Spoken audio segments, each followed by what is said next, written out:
Good afternoon, everybody. Welcome to this webinar. We're going to give it a minute so that we can let some people in, and then we'll kick off literally in about a minute.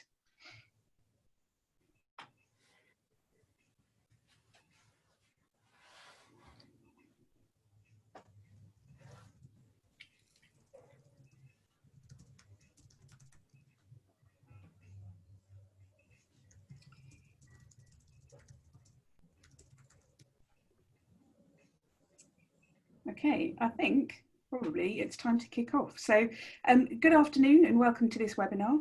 It's been brought to you again by Town Legal and Landmark Chambers. Today's session is actually the second in a two-part series all about the recent amendments to the use classes order, but specifically the introduction of the new Class E. The first part was on Tuesday, and perhaps some of you tuned into that. That was all about the legal implications. Today, it's going to be all about the planning implications and getting some different perspectives. As we know, however, with impeccable timing, MHCLG dropped a few documents on us last night, amongst which was the long-awaited planning policy paper. And lots of other goodies besides, but let's focus on that. So we really felt that, given what's happened last night, we really couldn't ignore it.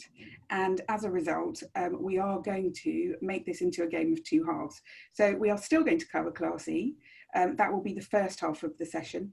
The second half of the session, we are going to go around and get panel members' perspectives on the new planning policy paper, to the extent they've had time to do that, obviously. So please bear with us on that score. And I hope you do forgive us. We probably won't have time for questions. If you have specific questions as well on Class E, and to all those people that I did actually ask to send me questions, we probably won't have time for them. But to be perfectly honest, the planning policy paper would have been the biggest elephant you've ever seen in a corner of a room if we did not address it today. And with this amazing panel, I think it would be an absolute lost opportunity. So let's crack on.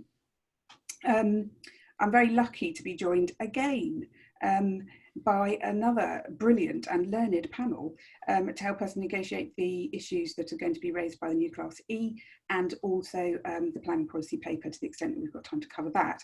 So let me introduce them to you. We've got Steve Quartermain, previously the government's chief planner until earlier this year, obviously.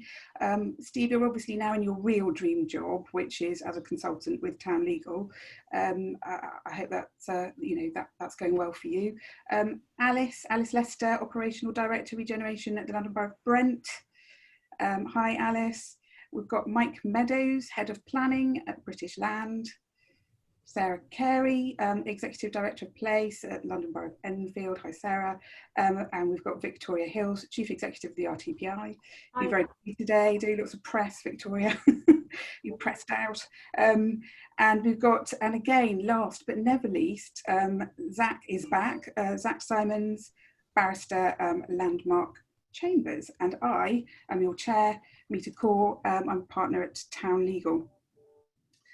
So a few housekeeping points, probably fewer than we would normally have. Your microphones are automatically muted. You don't need to adjust any of your local settings.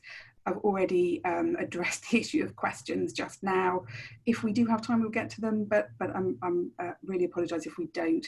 If you lose your connection at any time, you can use the same link to come back in. So we've only got an hour. Let's turn to Class E to start with. On the 20th of July, we got some new regulations. They come into force on the 1st of September. Apologies to those of you who did join on Tuesday, but we are going to have a quick setting out of what they are, and then hopefully Zack, I'm going to turn to you for some sort of nuts and bolts stuff really before we start opening it out wider to the panel. So we are focusing on Class E today. It's difficult to necessarily divorce it from the other changes, but that's what we're going to attempt to do. Class E, what is it? It is use or part use for display or retail sale of goods other than hot food. That was A1 before. Sale of food and drink for consumption on the premises. That was previously A3. Financial, professional, any other services which it's appropriate to provide in a commercial, business or service locality. And that part didn't come up at all in discussion on Tuesday. I'm quite interested to hear what people think about that. That was previously A2, more or less. Indoor sport, rec or fitness, previously D2. and medical or health services, creches, day nurseries or day centres, all previously D1. Zack, over to you. Some nuts and bolts on how this is going to work. I think I actually will mute myself for a minute. Good afternoon, Meeta, and hello everyone. So nuts and bolts. Well, we touched on this briefly on Tuesday evening, and also in my Planner Acts post the other day. So do go and have a look at it. But I think to get to the bottom of why Class E actually is, word of the week, radical. Worth framing this evening, I hope, with a reminder just for 30 seconds of what the Use Classes Order actually does. So Town and Country Planning Act, Section 55(1) defines development, as we all know, operational development or changes of use. Section 55(2) gives us a carve-out, change of use within the same use class. That kind of change is not development. And see Section 57, if it ain't development, you don't need planning permission for it. And of course, that might sound all terribly obvious to most of you, but it's worth remembering, because Class C is very much not a permitted development right. Local planning authorities, we've got a couple of those represented on the panel this evening, cannot exclude its operation through an Article 4 direction. The point's more fundamental than that, because under Class E, the changes of use that we're talking about don't constitute development at all. They're carved out, and if it ain't development, then subject to the imposition of planning conditions. It's outside the scope of development control. You don't need permitted development rights because it isn't development. Now, we know the MPPF's up for revision, and more on that later on this evening, but my own view is that regardless of what's in the white paper, Class E on its own makes the case for revising the MPPF, not just the PPG, but the MPPF, really very strong. And in very brief, in 30 seconds, here's why. One of the three objectives to achieving what the government calls at the moment sustainable development is the economic objective. And that requires, we're told, ensuring that sufficient land of the right types is available in the right places. And we're supposed to do that through making plans. Now, it's really worth just dwelling on that for a minute, because the soundness test for local plans might be for the chop, and we'll come back to that, but that sustainable development language is not going anywhere. Ensuring that sufficient land of the right types is available in the right places. And indeed, the white paper, which we'll come back to, talks about using the new use classes order as part of these new areas for growth and renewal to tell us what kinds of development go where. Now, it becomes enormously difficult to do those things if the government has deemed that switching between different kinds of employment, retail, or other commercial development should fall outside the scope of development control. The use classes order has been, and still will be, according to the white paper anyway, a building block of how plan-making authorities seek to control, plan for and meet needs in relation to these different sorts of uses. But if changing between retail, commercial or office uses that doesn't comprise development anymore, so could in principle occur without the need for planning permission, then how on earth can plan makers, even in the brave new plans we'll be talking about later on, derive any confidence that these needs will be met? There's an awful lot more to say, but given the time, Meeta, I'll pass it back to you. Brilliant, thanks, Zack. Again, apologies for anybody that may have heard that on Tuesday, but I think we just needed to do that, because I think just the general breadth of Class E and what is now in it has actually caused quite a lot of confusion for a lot of people. But you know, let's dive into some different perspectives. Steve, can I start with you? Can you give us some insights, perhaps, as to what was, you know, without sounding pejorative, what was going on? What were they thinking? Okay, well, good evening, everybody. I think that in my view, there's a little bit of be careful what you wish for about planning reforms, and this may be one of those. I think initially the intention was to try and address what was seen to be a problem about flexibility, I suppose. Flexibility in the high street, uses needing to be quicker in terms of the pace of change, and the sorts of the way that high streets were originally thought of, A1, A2, A3, the economic climate was changing, and there were more uses and more mixed uses in particular. And then I always remember a discussion we was having about a coffee shop, a bookshop, and a Pilates class, all wanting to be in one premises. And the concern was that a local authority would see that as something that each one needed permission for, yet all seemed to be town centre uses. So I think that the driver for having a more flexible approach was what's behind this, and in a way, that's good intention, isn't it? There's nothing you could argue and say that that's not the right thing to try and achieve. I think the fact that it was driven by a concern that local planning authorities were taking too long, but a planning application takes a time, so that's a bit difficult to get around. But also perhaps a concern that there was lack of confidence that even if you made that planning application, the local authority would necessarily say yes to it. So that's, I think, what's driven this change. I think that Zack's made the point brilliantly, which is about, this makes it no longer a planning matter, putting all this stuff into Class E, and the changes between uses within a class is not development. So while some people may be relieved to the fact that in future, if something goes wrong on a high street, you can't blame the planners for it. It's one thing you won't be able to blame the planners for. I don't necessarily share that view because I take Zack's point entirely. That, on the other hand, the planning process is supposed to be about placemaking, about sustainable development, and how do you try and achieve that if a significant segment of the things you're trying to plan for is beyond your control. There are consequences that arise from this, and Zack touched on some of those, the MPPF requirements, existing local plan policies, use conditions, past and future, and the SIL regs, all things that we touched on Tuesday, which are all matters which I think will play out in the planning world. I think that we talked a lot, we've had a lot of talk about the need for guidance. I am almost certain that back in MHCLG, the pens are buzzing as we speak, trying to write this guidance, and I'm sure that it will be out over the summer. But this does come into effect in September, so that's a significant point. This is not just something that's going to happen down the line. And I think that one of the issues which we might want to talk about, if we have the time, is where this will now lie, because some of the responsibility of this may shift. It may become more of a licensing issue, to change a use from a shop to a takeaway in residential areas may be more of a licensing issue. And finally, I think there's an issue about valuation. That particularly if you read today's paper about how SIL, or the infrastructure levy as it will be called, will be linked to development value, how you value development going forward when you've got different uses that may apply. I know that existing evaluation can have a range, but it does have implications for developers going forward about how they're going to value their assets. Yeah, thanks, Steve. You mentioned licensing and you mentioned valuation, which I think are points that we can probably come back to, possibly when we get to Mike and to Sarah. But Alice, can we come to you next? First, local authority perspective.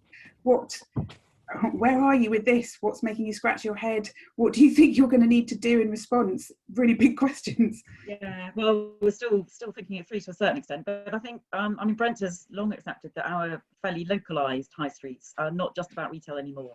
So we've been working out strategies to try and diversify them for quite some time now, because pre-COVID anyway, and we all knew that the nature of shopping and retail activity and services sector was changing.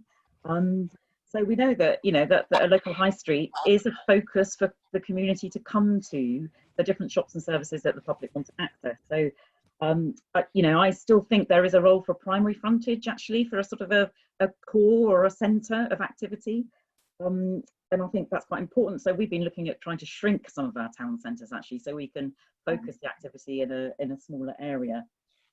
I do think it will make current shop planning policies obsolete or toothless. It will restrict our ability to sort of control the mix of uses, and our local plan, which is just an examination with the hearings due to start in September, we've already heard from the inspector about 5 of our town centre employment policies that she wants to sort of question in the light of this recent announcement. But we have been seeking to diversify. So we've got a meanwhile use strategy, which is shortly to be published, and also an affordable workspace strategy, which is entirely about trying to bring these activities into a town centre. So I don't think it's true that local authorities aren't responding in the best way for their local environments to get the town centre to be an active place that people want to come. But this change, it is a bit of a one-size-fits-all. Not only does it apply, it ignores the sort of retail hierarchy about whether you're Oxford Street or you're, a neighbourhood centre completely. The rules apply to all of that.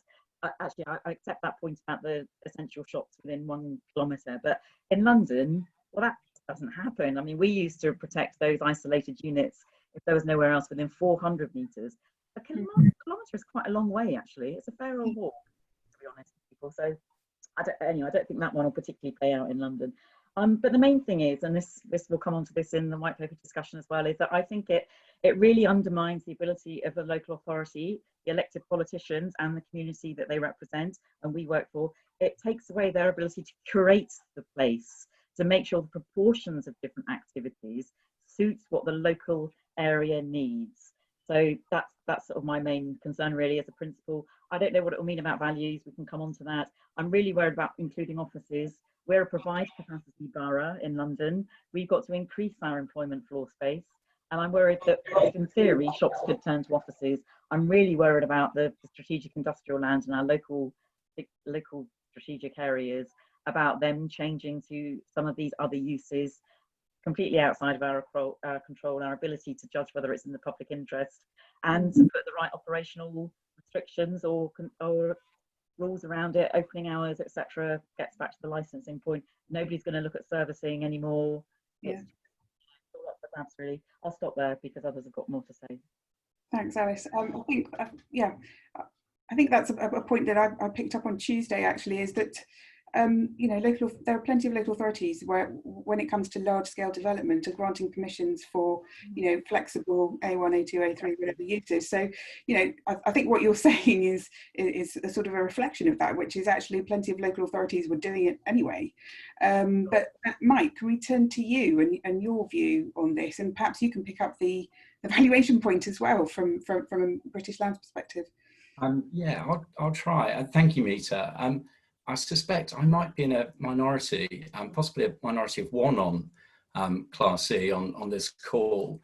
And actually, I'm not going to talk about the planning implications of doing Class C. I'm going to talk about the implications of not doing Class C.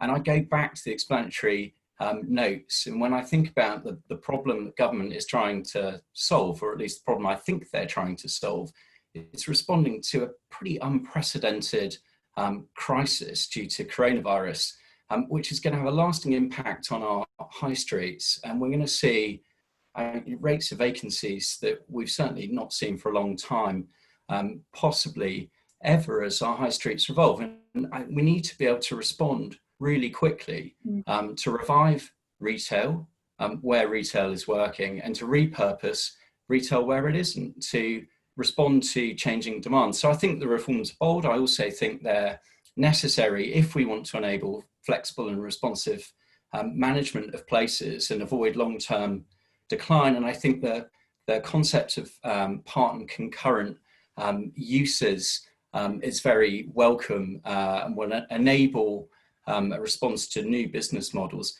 But I'm not advocating leaving everything to the market. I think we need strong visions for town centres. I don't think that is necessarily achieved through individual planning decisions. I think it's up to local authorities, landowners, businesses, communities to come together and really debate, how we want to use our town centres and reframe town centres of places where we live our lives, rather than just places in which we shop, which might mean places with residential, with senior living, with key worker accommodation, with convenience retail, with leisure, with healthcare, with childcare, and completely different places underpinned by a town centre vision and public-private sector partnership and curation. I absolutely agree with Alice, is essential. And maybe in some places, planning changes on their own won't be enough, and that will be underpinned by funding and financial measures as well. So to summarise, I think I certainly recognise that there are circumstances when it will be necessary to limit uses within Class C, but I hope that isn't the default for every application. Thanks, Mike. That's a really interesting perspective. And obviously, we hadn't actually touched on COVID until you brought it up, and the impact that is going to have, because this is not going away in a hurry, is it? I mean, it's highlighted an awful lot of things about the places where we live, the places where we work, and what sort of rebalanced an emphasis really on those different spaces and the value that we might place on them going forward, actually. But yeah, thanks for that. Sarah, another local planning authority perspective, but obviously a different local planning authority with different concerns. Where would you like to pick up on this? I think you maybe had some points about the licensing aspect as well. Thanks, Meeta. So I really see the benefits of the flexibility for town centres, and we just, like Alice, we have long kind of supported a broader range, in principle, supported a broader range of uses, those dance studios, those bike repair shops in our town centres, but we maybe haven't gotten around to updating our planning policies in support of that. And I think actually the flexibility can have some benefits. The question about whether it will actually lead to investment in town centres where they're maybe not struggling is an interesting one. And I thought I'd just share a piece of work that just a little update for everybody on what current rents are in Enfield for the use class E. And they're not that far off. They're fairly similar. I think the light industrial ones are, we've got a much lower rent for those at the moment in Enfield. And I think what this says to me, one way of interpreting it anyway, is that we're not going to see immediate, like, people evicting current tenants to bring in new uses. But I do think it will enable over time more flexibility for some areas of our high streets are struggling to look and see what else they could be doing. I wanted to flag the health and nursery rents, and that the inclusion of health infrastructure into the new use class E, I think, is a bit of a challenge, particularly if you're doing planning for large new developments and residents are concerned that they want to make sure there is a doctor's surgery that's going to be there, that you're providing the right kind of infrastructure. This use class seems to erode that ability, and it's something which would concern me. And on licensing, it is something which we are in Enfield trying to figure out very immediately. It definitely has implications for licensing, which I don't think people have thought, or at least might, really had a good time to reflect on yet. If you've got a shop at the end of a parade next to some houses, or that sort of a parade that sneaks out into a neighborhood, and that suddenly becomes a restaurant, then it's licensing which is going to control the implications of that change of use now. So we'll need to, I think, have a big shift being licensing having much more of a role to play. Oh, that's going to be interesting, isn't it? Because let's face it, a lot of people struggle with the distinction between licensing and planning already. So that is going to be a challenge I can see going forward. Thanks, Sarah. Just moving on to you, Victoria, finally. Another unique perspective, which is, from that of the profession. What are you hearing, or what have you been hearing back from members about the new class? What are their concerns? Are there anything specific that they're constantly bringing up that you feel really ought to be out there? We have been hearing some concerns, but I want to start by saying that when I personally discussed this with the Minister Pincher, we were supportive of the principle of diversification of high streets and doing anything that has to be done to keep them alive, and recognising some flexibility is, of course, going to be part of that. If you want to have diversity of uses, then there's a need for flexibility. So, when these changes were announced, interestingly, I think it was the business minister who got up in Parliament and actually laid this bill, which tells you quite a lot, really, what this is about. This is about economy and place. However, one of the things we would have liked, which was sadly not there, was a proper consultation on this before they got late, because, these are big changes. This is, in some respects, going to be quite a social experiment from September onwards. Things are changing so quickly. There's an element of let's roll the dice and see what happens here, because even some things that have changed recently, major department stores being changed into offices, that's no longer going to fit, for example, because things are changing so rapidly. So it's going to be very interesting to see the experiments, let's put it that way, that come forward in September onwards. And some of the detail here, perhaps some of the way it's drafted could have been better. And if the profession had been engaged in that, perhaps we may be avoiding some of these unintended consequences. And one of these areas I want to get onto sorry, it's one of the perils of working from home and having children with you. It doesn't work for everybody. So apologies if you can hear a racket going on around me. And I may have to murder someone in a moment, but I will move on to one of the unintended consequences, which we hope doesn't come to pass. Nevertheless, our members are contacting me directly on it and saying, hang on a moment, because this flexibility applies not just in town centres, but to these uses out of town. So if you look at some of the commercials, could we see an unintended consequence, which is a return to out of town retail being boosted here by this change? And clearly, from a sustainability point of view, that's not something that we would want to see. I thought we'd moved away from significant out of town retail, or we're trying to, and yet this may come. The other area which has been picked up by other panelists already, and it's relevant for the second part of this discussion, is the loss of that kind of democratic accountability. I'm not saying, you know, one way or the other, it's right, it's wrong. I'm just saying it's a change in the way that things will be done. You know, people are used to being able to say to their council, hang on a moment, I don't want that change on my high street.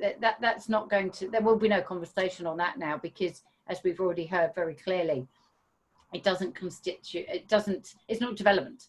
So that's another change. So I think, you know, we whilst we welcome the flexibility and, you know, the ability for places to move quickly with the time so that they maintain their relevance, particularly places that people can walk and cycle to, which are high streets.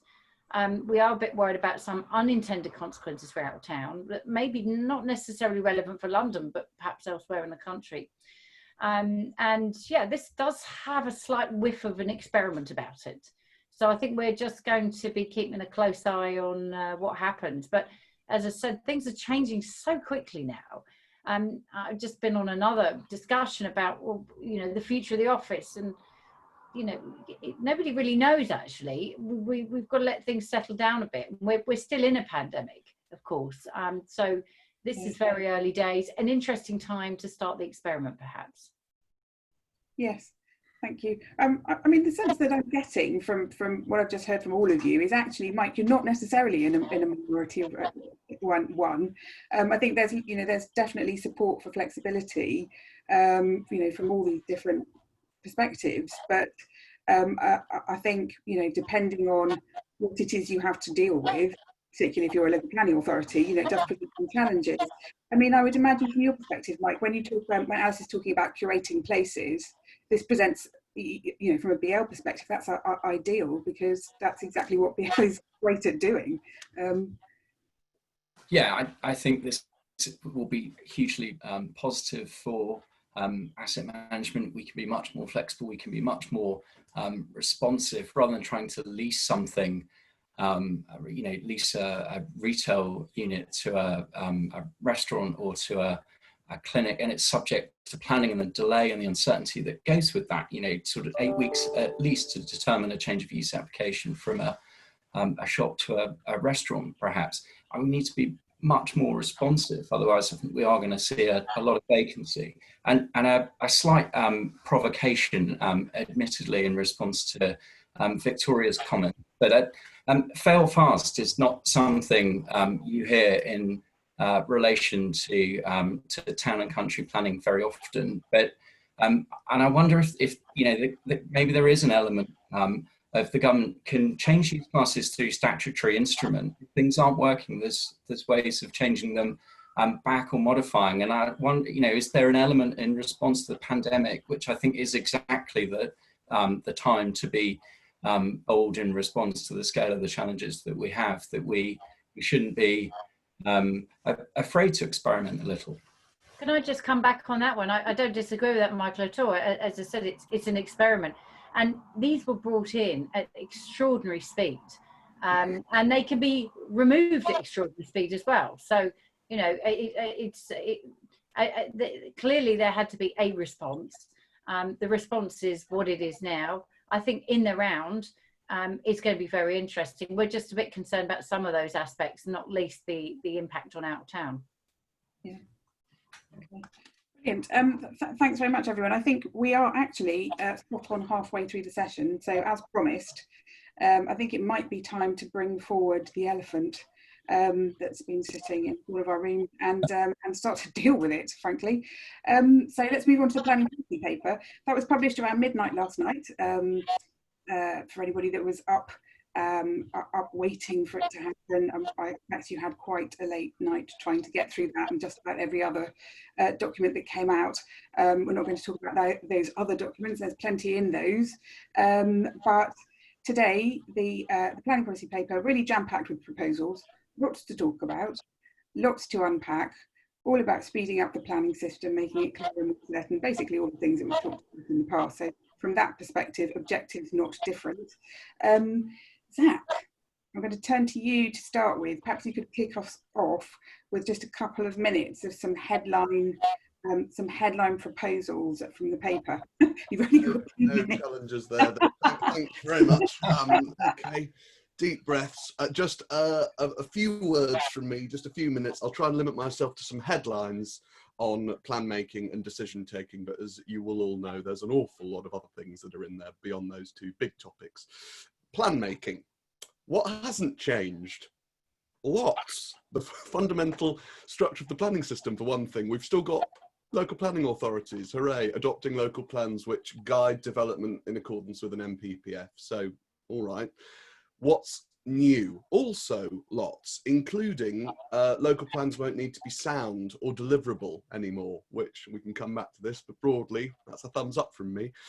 No more duty to cooperate, which again is a thumbs up from me too. But on the other hand, no proposal yet for how to replace the duty to cooperate with some sort of scheme for dealing with cross-boundary, more strategic issues. We have a new statutory test, or we will do, to be met at sped up local plan examinations, and that's the test of sustainable development. And that's the test because we're all told that that term's well understood. Well, lucky for some. No more sustainability appraisals for plans, but we don't yet know much more than that about the quicker and simpler approach that might replace them. Ditto for EIA of individual planning applications. The NPPF is set to take on the development management policies of most of the entire country. And again, in my book, a good idea in principle, given the fair amount of repetition and these sorts of policies you tend to find across the country. So what on earth is left for local plans to do? Well, zoning, sort of. They'll have to carve the country up into 3 different areas. Growth, which are areas suitable for what the government's calling substantial development, a term which we're told is going to be defined in policy in order to, quote, remove any debate. We'll see about that. Still, local plans get to set out acceptable use classes, height and density parameters. Renewal is the second category. Again, local plans set out acceptable uses, heights and densities. And for this zone, there's a new statutory presumption in favour of granting permission for these specified uses. And then finally, protect. And here we protect. The green belt is one area that's going in there. And it is noteworthy, I think, that there's not a scintilla of reform on offer for planning in the green belt. AOMBs, local wildlife sites, open countryside, lots of other things going into the protect zone, including, we're told, conservation areas, which might make life a bit difficult in some areas of London, which are more or less one enormous conservation area. Plus we're on for new design codes, either as part of the local plan, an SPD or a neighbourhood plan, and lots of fantastic, I think, very exciting ideas about digitising plan making, making plans shorter, web-based and more visual. So that's about 60 seconds on plan making and another 60 seconds on development management. What hasn't changed? Lots. We still need planning permission for new development, and we still, sometimes anyway, get it through discretionary decisions taken by local planning authorities on the basis of policy compliance and the development plan and other material considerations.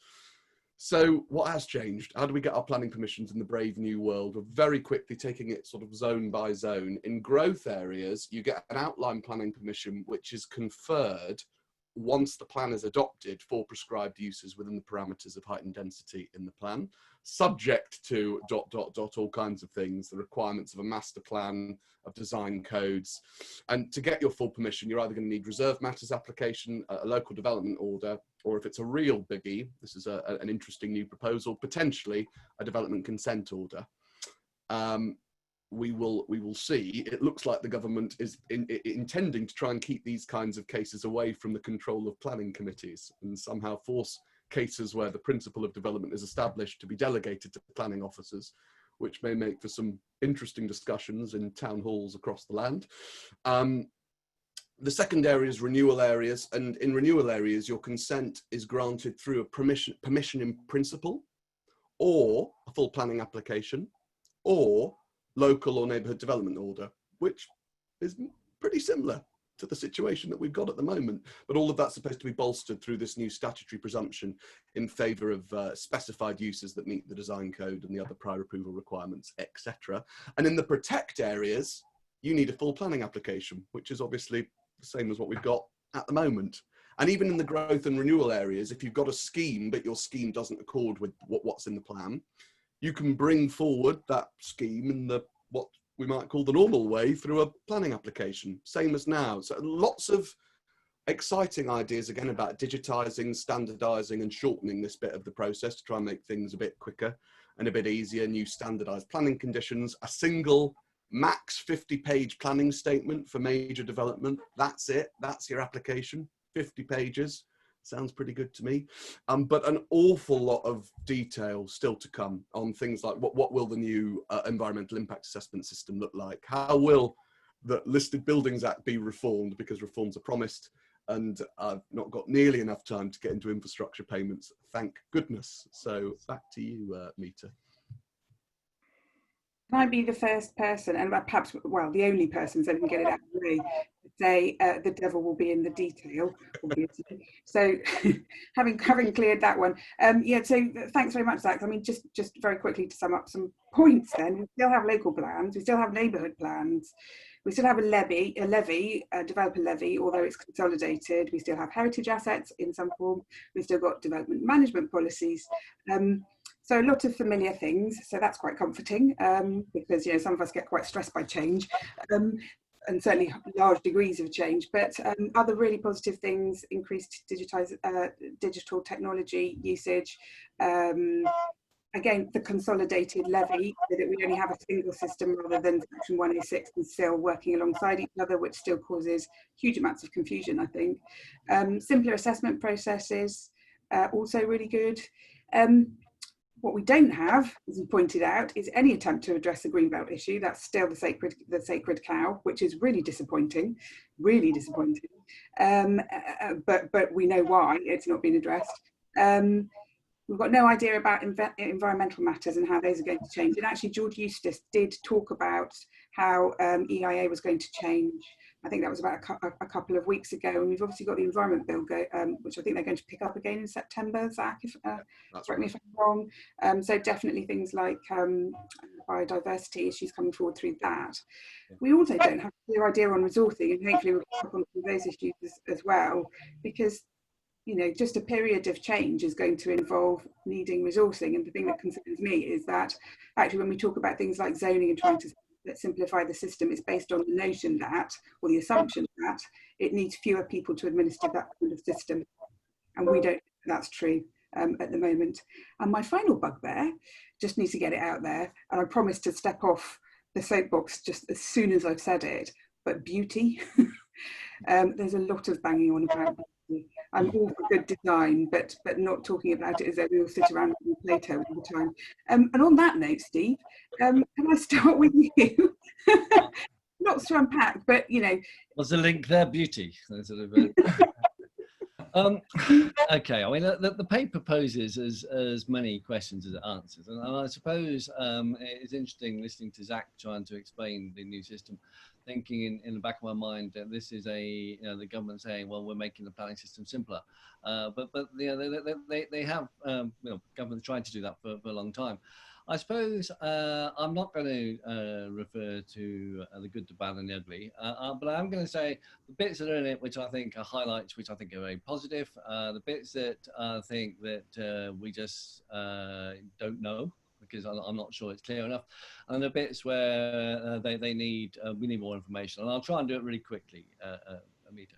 I mean, for me, the stuff about digital planning is great. I've been banging on about this for about 2 years now, about the digital planning system, not just about validation, which is in the document, about getting a more efficient process for dealing with it, but about trying to really embrace the digital data that's there, that we can have a transparent, open system, open source planning, which will enable everybody to know what's going on. This is trying to break beyond administrative boundaries. And I just think I've spoken about it before, and I just think if they can deliver it, if they can resource it and deliver it, it would be a great radical move forward.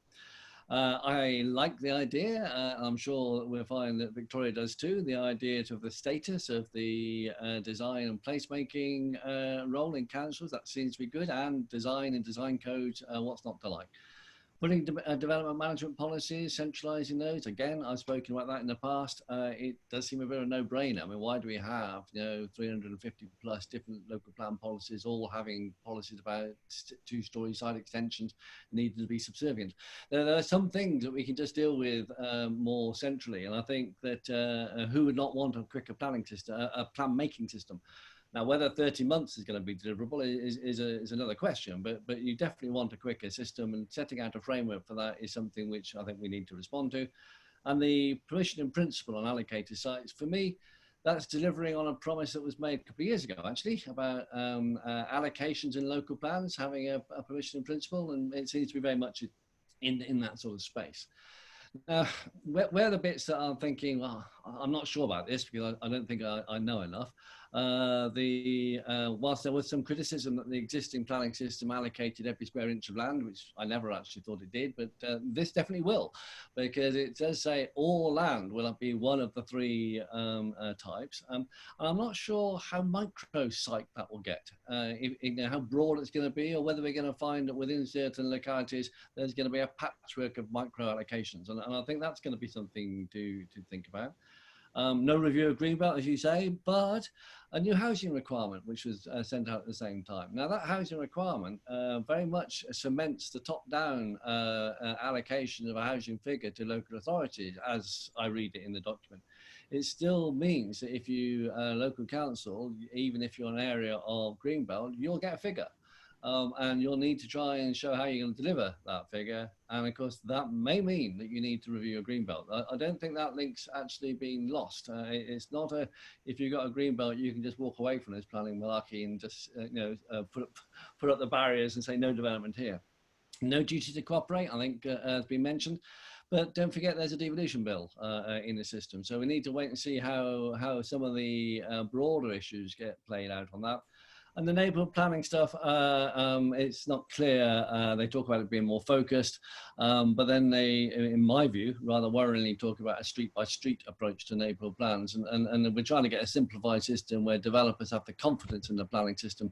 And we need to see how that plays out. Finally, in the bucket of, well, even the document seems to suggest we need to come back to this, a whole bucket full of issues which they say, well, we'll follow up on more detail. The design body, how's that going to work? The infrastructure levy and how that will cross-reference the Class E. The stewardship, heritage, the climate change, the biodiversity issues are all sort of checked in the document, but basically have the same conclusion.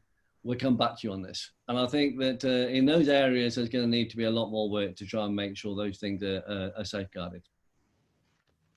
Thanks, Steve. Well, as a lawyer, I suppose I'm particularly interested in what the paper says around SIL and Section 106, and I can't quite follow, given the language used, exactly what's intended to be on there.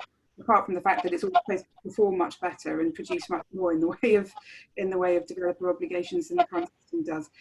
Alice, moving on to you, what springs to mind when you think about the policy paper? I agree with, I think, everything that Steve said, so I'll try not to repeat that too much. But yeah, just moving on from your points about SIL.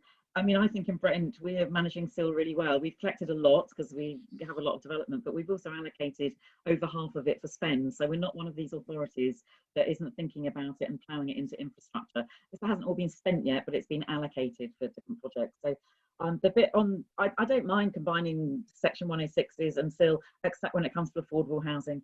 And I didn't understand the proposals and how they're going to work, and that really worries me.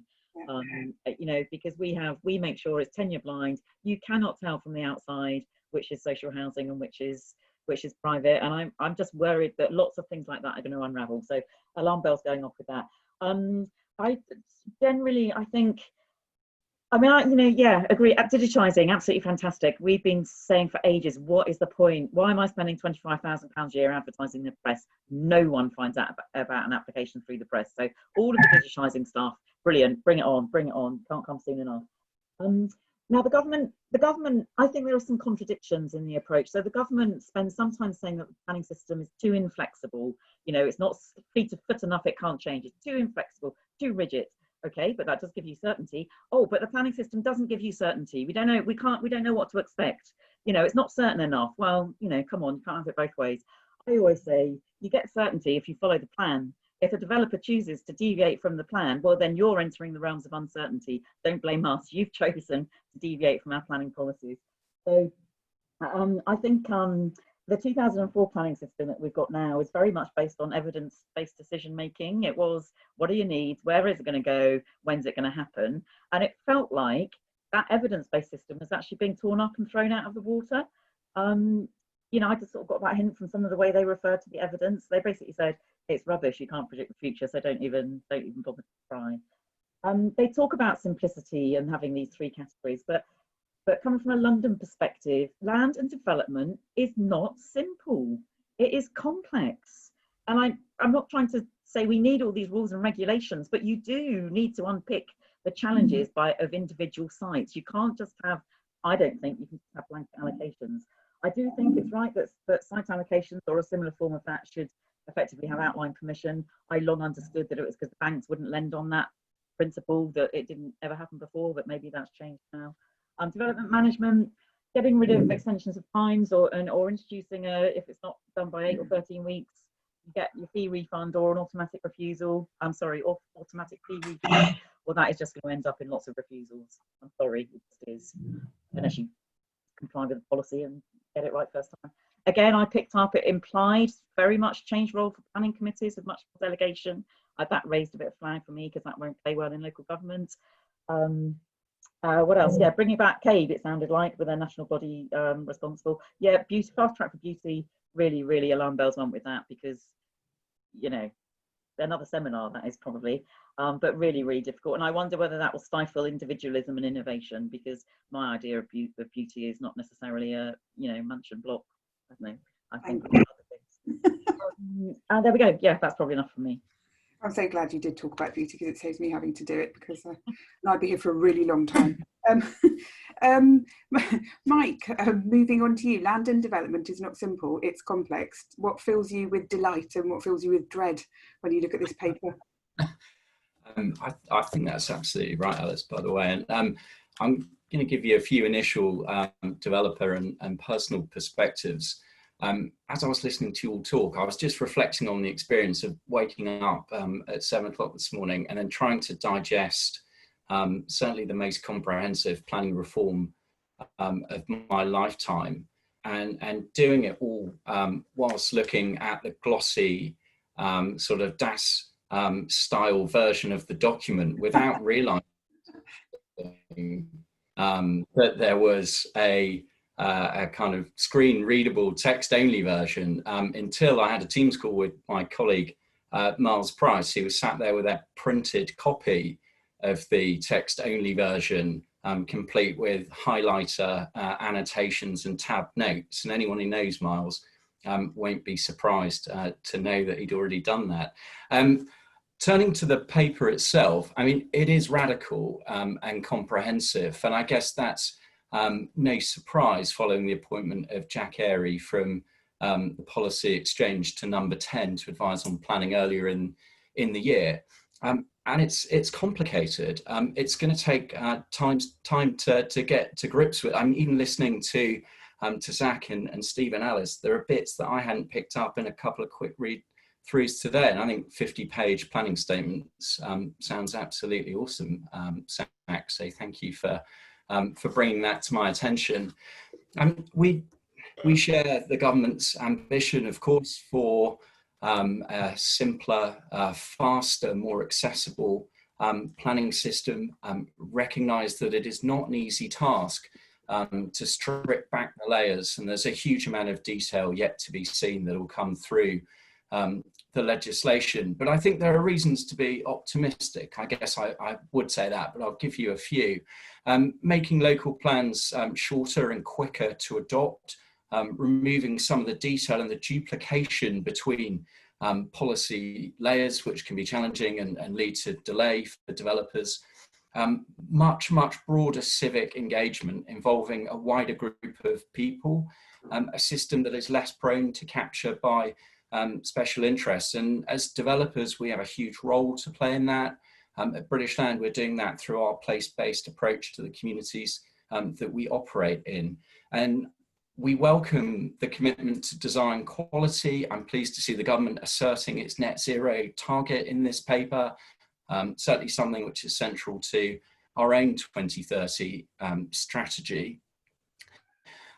Just reflecting on the designations for a moment, I think there are going to be battlegrounds at both ends of the designation spectrum, growth and protection. I wonder how many authorities will have the appetite for growth areas where planning permission is automatic.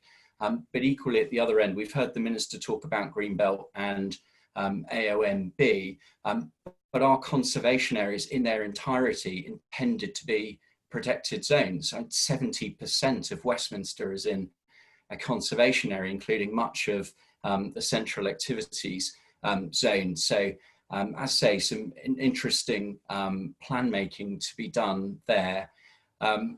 We have to talk about resourcing and investment into planning departments, both to give them additional resources and additional skills to carry out what sounds like a pretty end-to-end reform of the process, and with a significant reliance on new technology. There needs to be real serious investment in digitisation and prop tech, as the Minister has talked about, at a huge national scale.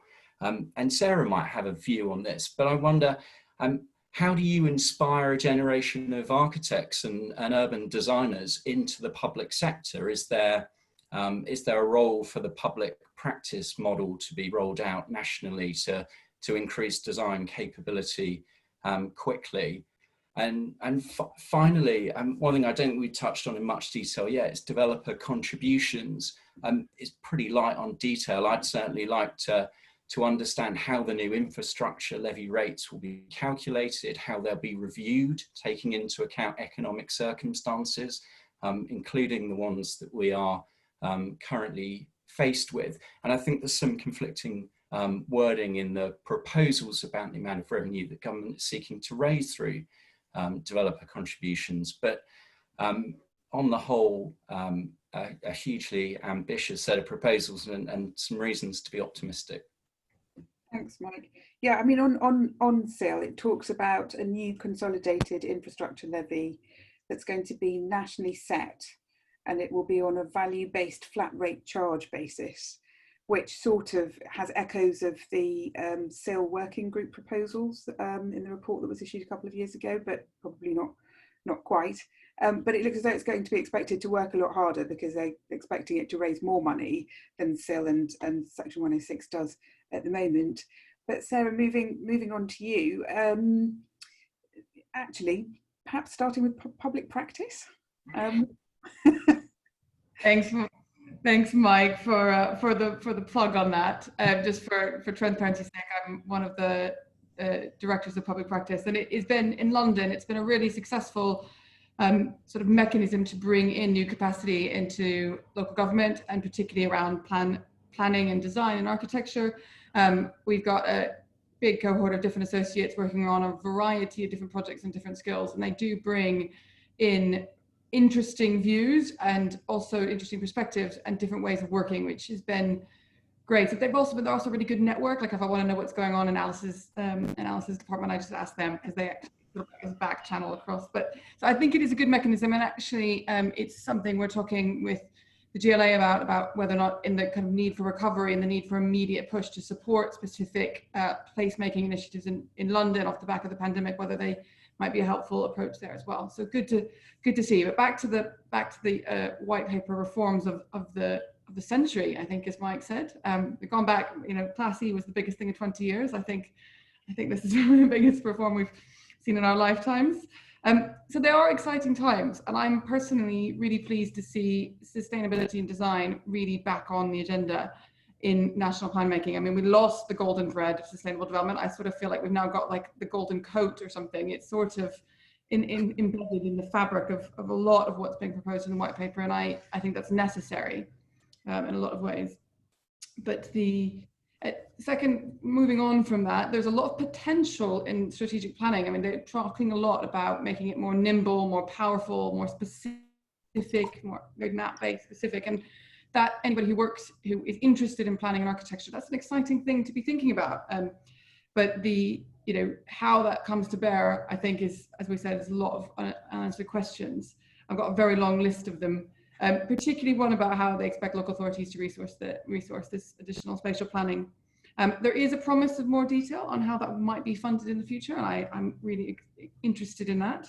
But in a time in which council pressure, like finances, are under even more pressure because of the pandemic, expecting us to suddenly magic up additional resource of time and money to work on spatial planning is just not going to happen.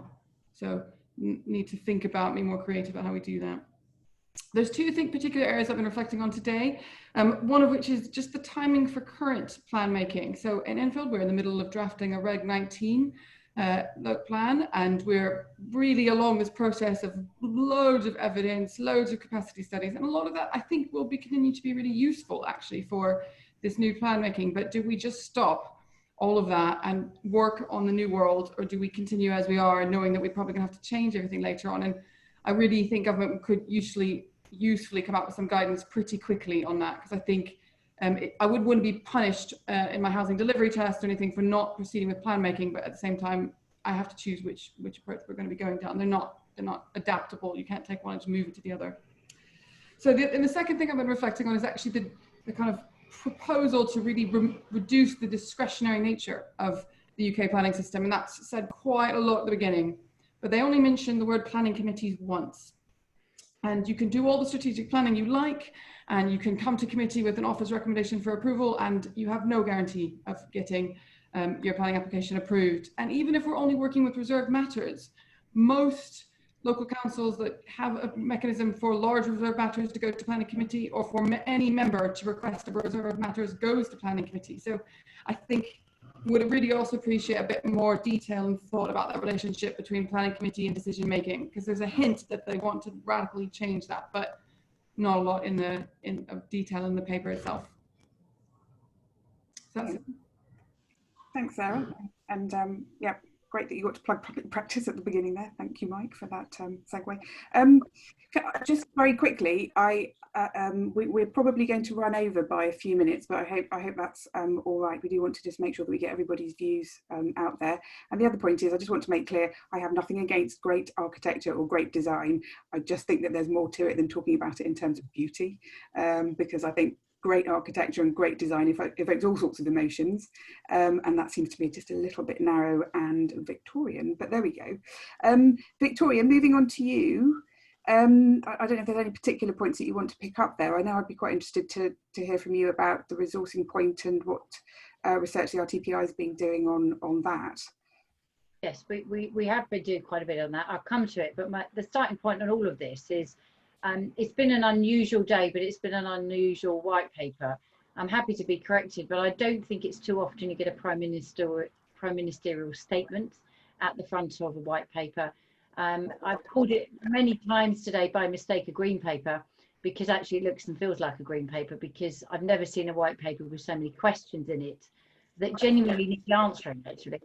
And I've never seen a white paper with so many pictures in it. But putting all of that to one side, it's very clear just how important the government places the future of planning and the role of planning in this economic recovery. So starting on a positive note, no one's talking about getting shot of planning. This is about how we can improve planning. And, you know, one of the takeaways in this, for me, which hasn't been mentioned so far, is there's actually quite a bit of subtle talking up of the profession. If you look at some of the words that are used in this document, it's actually quite positive about the role of planning and planners, and looking to the future. So I will just focus on the positives first, and then perhaps some of the question marks that we've got.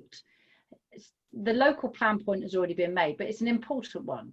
That effective engagement in a local plan process and real engagement upstream.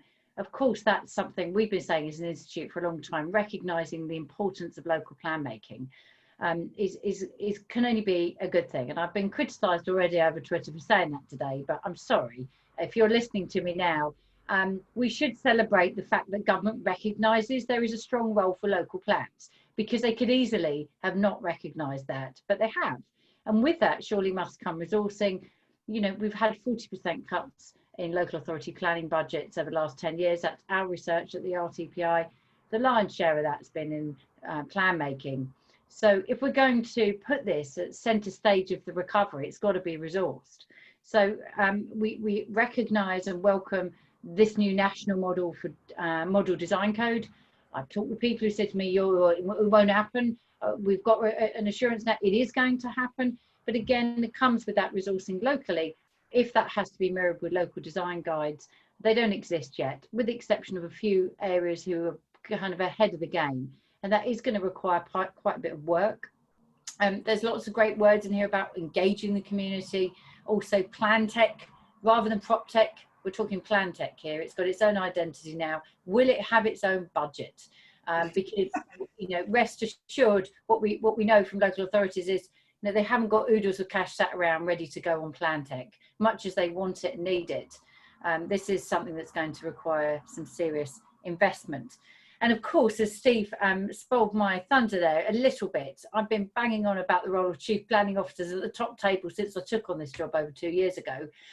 And to see it recognised now as a statutory function, we're going to take that as a big win, because who better to make the case for planning and planners than actually having a planner at the top table in local government. So this is a great thing to see. But is that a bit of a ruse, if you like, to cover up some of the other questions, which I'll get on to now? So how is all of this going to tackle the inequality that we have seen come to the fore? How will it accelerate the delivery of net zero? How will it deliver affordable housing? That's possibly one of the areas that concerns us the most. Nothing wrong with simplifying levies, but how is it going to do all of these things? And there's a need for much more detail on that. But perhaps the biggest thing that's not mentioned anywhere at all, and helpfully has not been mentioned by any of the panelists tonight, is the role of strategic planning. We've got a strong, bold national change. We've got a real emphasis on local areas. You know, these 3 zones, growth, renewal and protect, it's up to local areas to decide. But who's joining the dots at a sub-regional or level or regional level? London is very fortunate that it has a strategic plan doing that. There's one other authority in the country that has those powers, and that sits up in Liverpool. What about the rest of England? There seems to be a missing gap here for the regional strategic join up, and we'll be making that point. Now, just on those 3 categories, it's interesting to designate all of England's land into growth, renewal or protect. Our initial take on that is it's probably a little bit oversimplistic, and we might need a couple more categories within that. To cookie cutter it up into those 3 seems possibly to be underestimating the complexities that many people on this call are far more qualified than myself to go into detail on. But buried in the document is, as Sarah alluded to, a commitment to consider how to resource all of this later in the year. Well, what I've been saying very clearly today is later in the year is not good enough.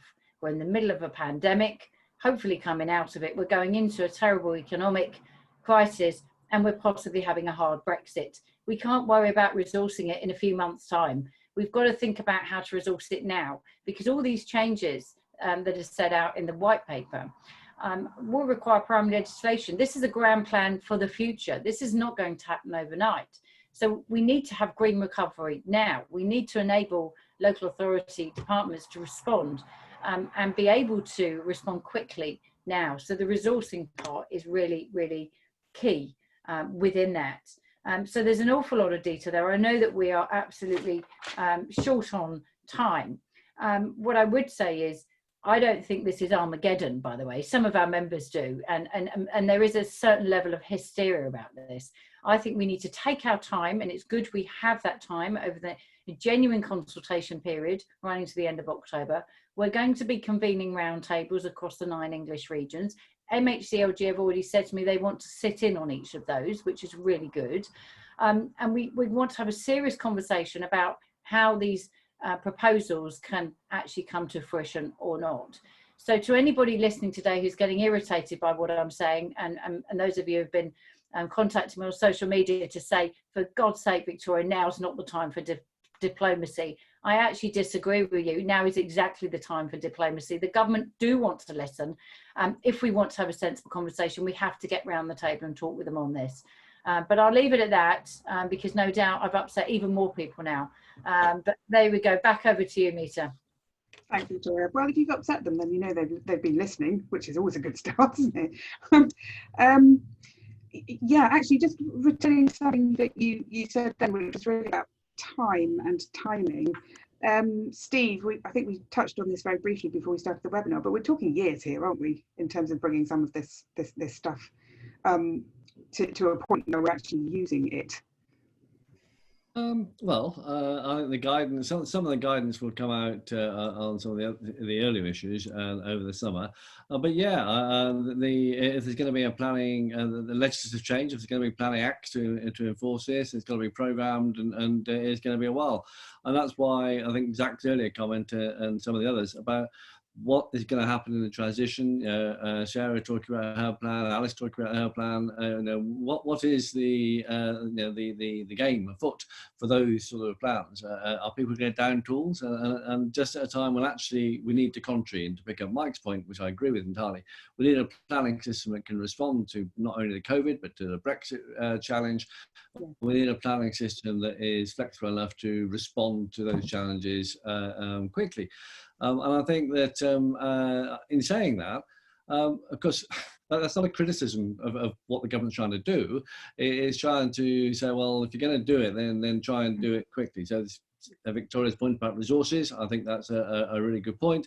And I think that whilst there's an inevitability that this thing will take time legislatively, there are some things they can do quicker. And I think that making decisions about the direction of travel post-consultation will help enormously. If we know that's what we're going to end up with, then we can all start working towards delivering that.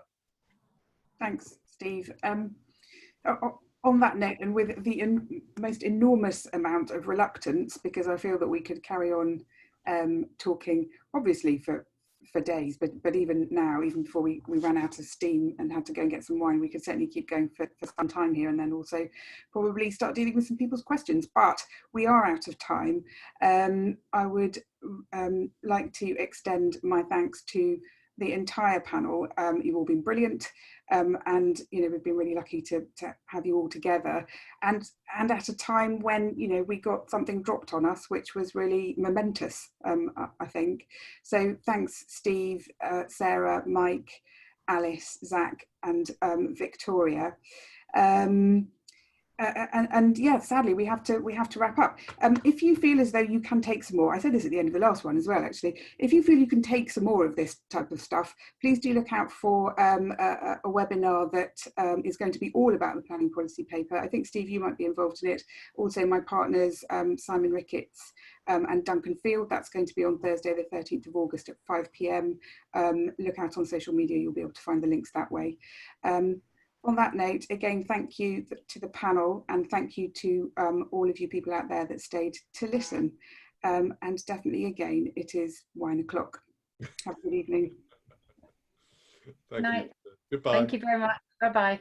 Bye.